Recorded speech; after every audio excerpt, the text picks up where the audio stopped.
Bonjour. Oui, encore moi. Et parce que l'actualité est ce qu'elle est. La fameuse marche pour la justice pour euh, Adama Traoré. La marche était organisée ce samedi, elle a été interdite par la préfecture, il y a eu un recours administratif, le recours administratif a confirmé l'interdiction de la préfecture. Mais, néanmoins, la manifestation a eu lieu. Alors, il y a eu du monde. Alors, j'ai envie de dire il y a eu du monde, mais à la limite, ça permet d'identifier les personnes qui soutiennent cette, ce principe. Ce principe de réclamer la justice pour un individu qui, parce qu'il a refusé d'obtempérer, parce qu'il a refusé de se faire interpeller, il en est mort suite à une procédure d'immobilisation qui a mal tourné. Mais ce qui a été très intéressant, c'est que cet événement rejoignait un petit peu ce qui s'était passé aux États-Unis avec l'affaire George Floyd, avec le fameux mouvement BLM. Et il s'est trouvé que certains ont trouvé intéressant de profiter de cet événement pour importer le principe du mouvement BLM en France par l'intermédiaire de cette famille, et plus particulièrement d'Assa Traoré, la sœur d'Adama. Sauf que malheureusement, ils n'ont pas misé sur le bon cheval, parce que cette famille, elle a quand même un sacré pédigré.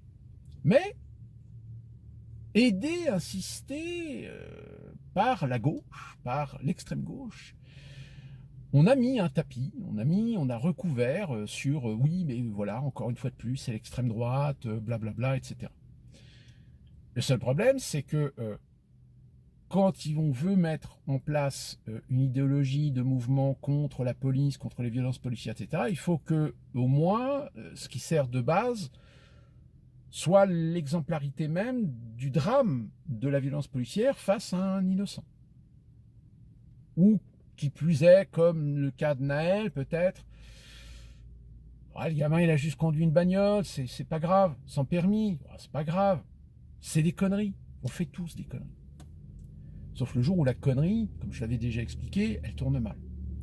Mais là encore, des responsabilisations aussi bien sur le plan civique que sur le plan de la justice, que du système, que de l'État. Mais là, on va être très clair. Cette marche, elle a eu lieu pourquoi? Parce que derrière, il y a eu un soutien indéfectible de la part de la France insoumise. Et d'ailleurs, la preuve en est, c'est qu'ils étaient tous là. Sauf que là, on n'est pas dupe.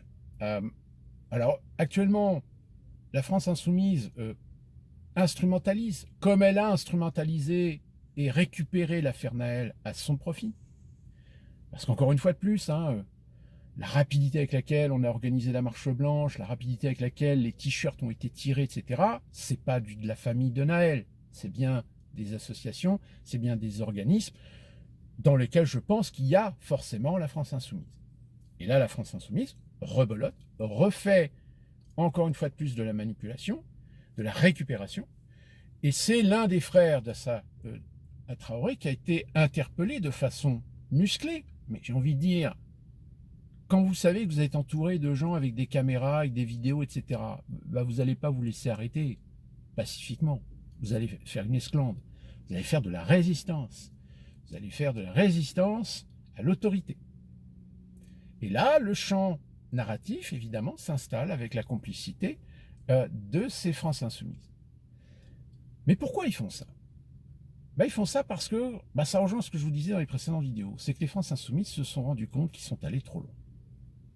Et du coup, ils essaient de renforcer leur levier, leur manipulation sur justement tous ces idiots utiles, ces fragiles duos, qui ne savent pas faire la différence entre, en effet, le problème de violence policière, qui est un problème intrinsèque, mécanique, structurel à la police, dont on a déjà parlé. Et d'ailleurs, j'ai fait souvent le parallèle avec la police américaine, qui est confrontée, surtout dans les grandes villes, surtout dans les grandes agglomérations, au même problème.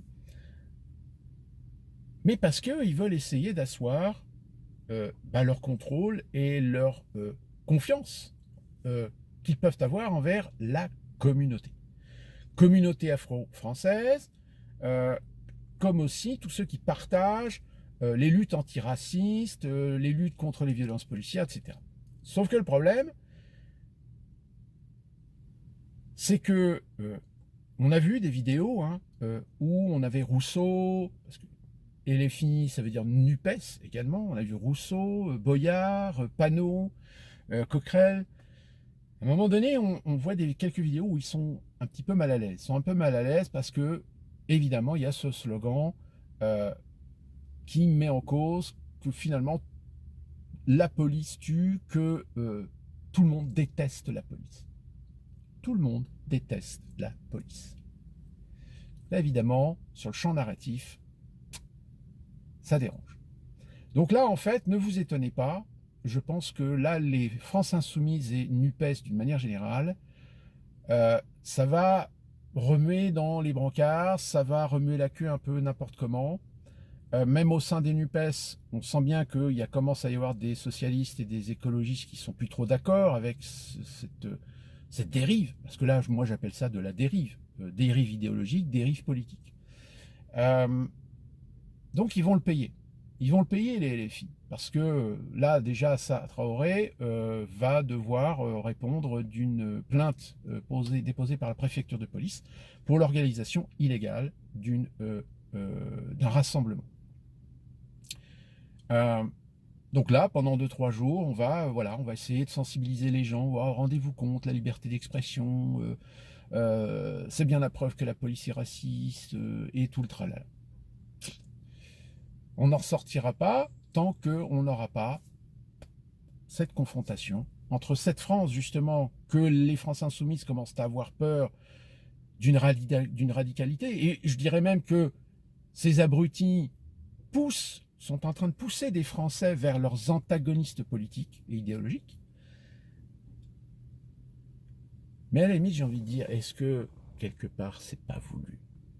Est-ce qu'on n'est pas en train d'assister à une accélération de quelque chose qui a un but bien précis? Oui, je vais encore revenir sur ce principe de me dire, est-ce que nous ne sommes pas en train d'assister au pilier, à la mise en place d'une stratégie qui va consister à l'État de pouvoir enfin se doter de lois liberticides qui iront bien au-delà du problème de la délinquance, des banlieues, etc. Ouais, c'est bien parti.